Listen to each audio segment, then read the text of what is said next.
డబ్బు, అనారోగ్యం, ఉద్యోగం, వ్యాపారం, అప్పులతో బాధపడుతున్నారా? మీకోసమే launch your future programme.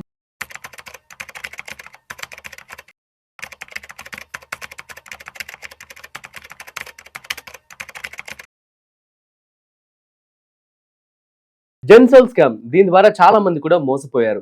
So ఇందులో భాగంగా అసలు ఇటువంటి స్టాక్స్ లో ఇన్వెస్ట్మెంట్ చేసే ముందు ఎటువంటి జాగ్రత్తలు తీసుకోవాలి, ఎటువంటి రిస్క్ లేకుండా ప్రికాషన్స్ తీసుకోవాలి, ఈ విషయాలన్నీ కూడా మనతో చెప్పడానికి ఇవాళ మనతో ఫైనాన్షియల్ ఎక్స్పర్ట్ అనిల్ కుమార్ బచ్చు గారు ఉన్నారు. సో వారి మాటల్లో మరింత సమాచారం అడిగి తెలుసుకుందాం. సో హాయ్, హలో, నమస్తే, వెల్కమ్ టు సుమన్ టీవీ. నేను మీ Rajeev Pasupuleti. So hi sir, నమస్తే. నమస్తే అండి. Yeah sir, Gensol scam. So ఇప్పుడు ఇది దానివల్ల చాలా మంది మోసపోయారు. ఈవెన్ ద ఎంప్లాయీస్ అందరు రోడ్డున పడ్డారు. సో ఇటువంటి స్కామ్స్ నుంచి ఎలా జాగ్రత్త పడాలి, అసలు ఎలా గుర్తించాలి? సో జెన్సోల్ స్కామ్ ఏదైతే ఒక 1.5 month బ్యాక్ వచ్చిందో, జనరల్గా ఏంటంటే చాలా మంది మోసపోయారు. ట్రూ. సో దీనికి మెనీ రీజన్స్ ఉన్నాయి. అంటే ఇట్లాంటి స్టాక్స్ ఇంకా చాలా ఉన్నాయి, ఏవి బయటకు తెలియకుండా. పెన్నీ స్టాక్స్ అయి ఉండొచ్చు, ఈవెన్ కొన్ని స్మాల్ క్యాప్, కొన్ని ఏమంటారు మైక్రో క్యాప్స్లో చాలా ఉన్నాయి. సో వీటన్నిటికీ ఒక రకమైన ప్యాటర్న్ ఉంటుంది. అంటే జనరల్గా ఇన్వెస్టర్స్ అనేవి కొద్దిమంది జాగ్రత్తలు ఏవి తీసుకొని ఇట్లాంటి నుంచి దూరంగా వెళ్ళే అవకాశాలు ఉన్నాయి. అంటే అది స్కామ్ అని మీకు అర్థం కాదు, బట్ మీకు అర్థం అంటే దూరం నుంచి చూస్తే మాత్రం ఎస్, అలాంటప్పుడు కొంచెం దూరంగా ఉంటాం. మంచి దుష్టుల నుంచి మనం దూరంగా ఉండాలి అంటాం కదా. సో కొన్ని ఫీచర్స్ ఉన్నాయి, ఆ ఫీచర్స్ని పట్టుకొని ఆ స్టాక్స్కి టచ్ చేయకుండా ఉంటే మనకు మంచిది. ఆ ఫీచర్స్ ఏంటో తెలుసుకుందాం మనం. Okay, first thing, talk big. అంటే ఎక్కువ మాట్లాడతారు, అంటే అండ్ ఓవర్ ప్రామిస్ చేస్తాయి. మేము 3,000 కోట్ల టర్న్ ఓవర్ వస్తుంది, మేము ఈ ఇయర్ 50% గ్రో అవుతాం, 60% గ్రో అవుతాం అని అంటుంటారు. బట్ అక్కడ నంబర్స్ రిఫ్లెక్ట్ అవ్వవు. అది one of the common thing. అంటే ప్రామిస్ పెద్దగా మాట్లాడడము, బట్ అనుకున్నట్టు అక్కడ ప్రామిస్ నంబర్స్ ఉండవు. మీరు బ్యాలెన్స్ షీట్ చూస్తే క్వార్టర్లీ అది ఎప్పుడు రేపు అవుతుంది అంటారు, కానీ ఆ రేపు ఎప్పుడు రాదు. సో ఎక్కువగా మాట్లాడే కంపెనీస్తో, ఎక్కువగా మాట్లాడే ఇట్లా పిఆర్ వాడే కంపెనీస్తో కొంచెం జాగ్రత్తగా ఉండాలి. మీరు చూస్తే జెన్సోల్ వాళ్ళు ఫుల్ వాళ్ళ బ్లూ స్మార్ట్ క్యాబ్స్ అని, సోలార్ లో ఉన్నామని, ఈ ఛార్జింగ్ స్టేషన్, అంటే ఓవర్ ప్రామిస్. అంటే వాళ్ళ షేర్ ప్రైస్ ని బూస్ట్ చేయడానికి పిఆర్ చాలా వాడారు. So too much PR, over promise is one, అంటే క్లియర్ ఇండికేషన్ ఏదో తేడా ఉంది అనేది కొంచెం చూసుకోవాలి. ఎందుకంటే పిఆర్ యూజువల్లీ ఫ్రీ రాదు, కంపల్సరీ డబ్బులు తీసుకొని ఎవరో ఒకరు ఫండ్ చేస్తేనే వస్తుంది. సో పిఆర్ దగ్గర కొంచెం జాగ్రత్తగా ఉండాలి. సెకండ్, కాన్స్టెంట్ గా అవసరం ఉన్నా లేకున్నా మీడియాలో ఉండడం. Gensol was example. Many companies కూడా అట్లా ఏం చేస్తాయంటే, ఏదో ఒక న్యూస్ కవరేజ్ కోసం ఏదో చిన్న ప్రాజెక్ట్ సైన్ చేసినా పెద్ద పిఆర్ చేస్తారు, న్యూస్ చేస్తారు.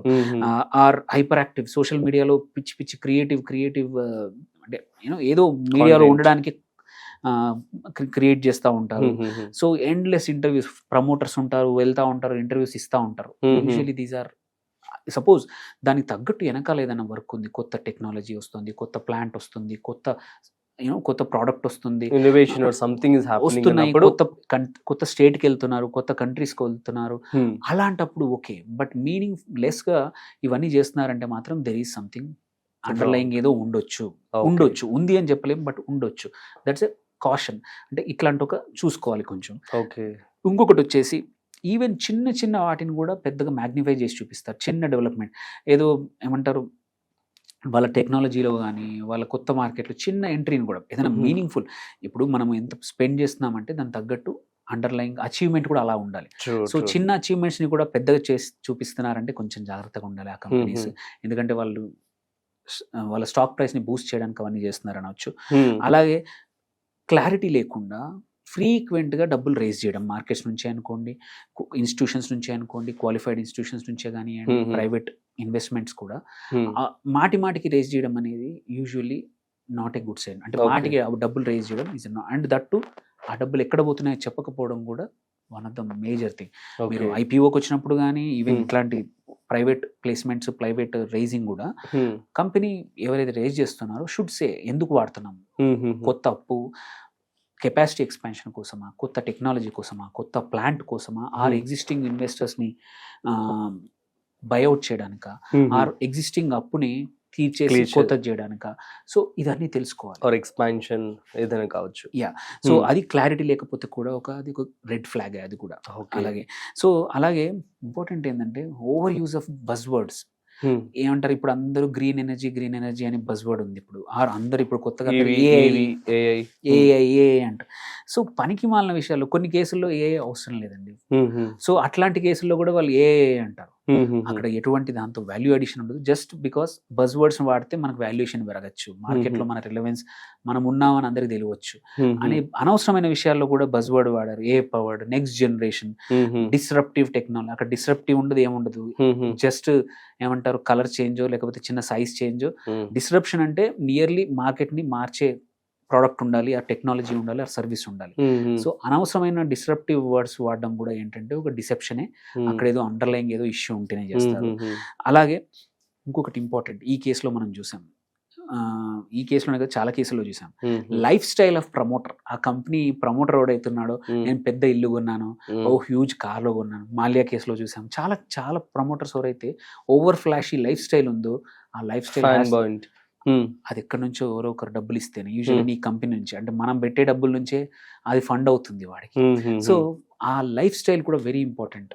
ఎవరైతే ఫ్లాషీగా చేస్తున్నారో కొత్త, ఎందుకంటే వాళ్ళకి డబ్బులు హ్యాండిల్ చేయడం తెలియదు. మీరు ఇప్పుడు ఓల్డ్ మనీ ఏదైతే ఉందో, మీరు పెద్ద పెద్ద బిజినెస్ గ్రూపులు ఉన్నాయి, బిర్లా గురించి మీకు తెలియదు, అంబానీస్ వాళ్ళు ఒక ఇల్లు ఉండొచ్చు, బట్ అదర్వైజ్ వాళ్ళ లైఫ్ ని పెద్ద పెద్ద పాష్ కార్స్ లో అని ఇన్స్టాగ్రామ్లో రీల్స్ ఆర్ కొత్తగా ఇది కొన్నట్టు ఫ్లాషీ చేయరు. ఉండొచ్చు ఆస్తులు, బట్ చూపించుకుంటారు, వెనకాల పెట్టుకుంటారు. మీరు చూస్తే ఓల్డ్ మనీ ఎవరైనా సరే కొత్తగా, ఈ కేసులో జెల్స్ క్లాసిక్ ఎగ్జాంపుల్, వాళ్ళకు ఏమంటారు కంపెనీ నుంచి డబ్బులు తీసుకొని పెద్ద ప్లేస్ లో కెమేలియాలో ఇల్లు కొనుక్కున్నారట. So these are all flashy way of కొత్తగా డబ్బులు వచ్చినాయి చూపించుకోవడం అనేది యూజువల్లీ అనదర్ థింగ్ ఆల్సో ఒక sign of red ఫ్లాగే.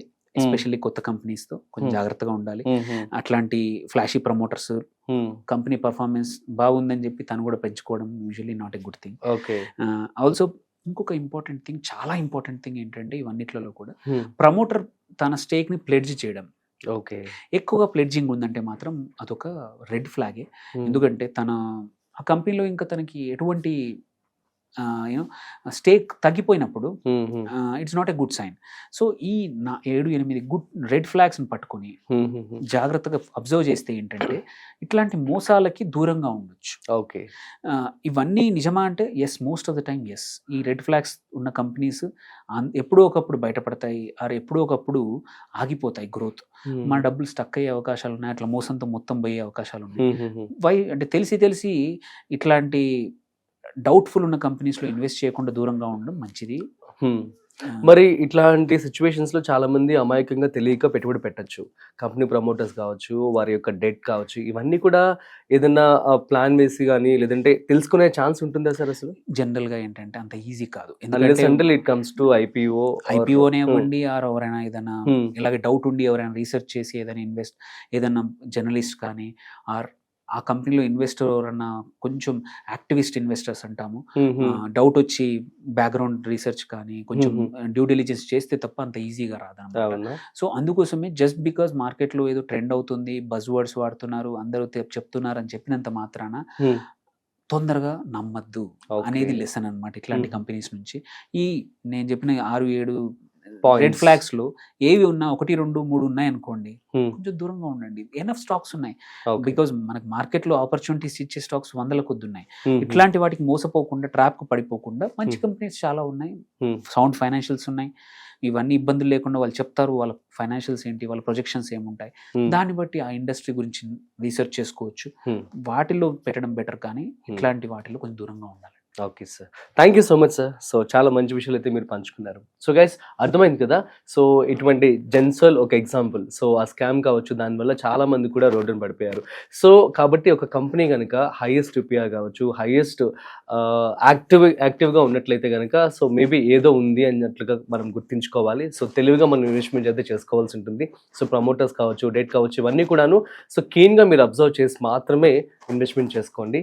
So that మీ డబ్బులు సేఫ్గా ఉంటాయి. That's it. సో మరొక ఇంట్రెస్టింగ్ కాంటెంట్తో మళ్ళీ కలుద్దాం. మీకు ఏమైనా డౌట్స్ ఉంటే కామెంట్ చేయండి, మేము మీకు రిప్లై ఇస్తాము. That's it. So thanks for watching.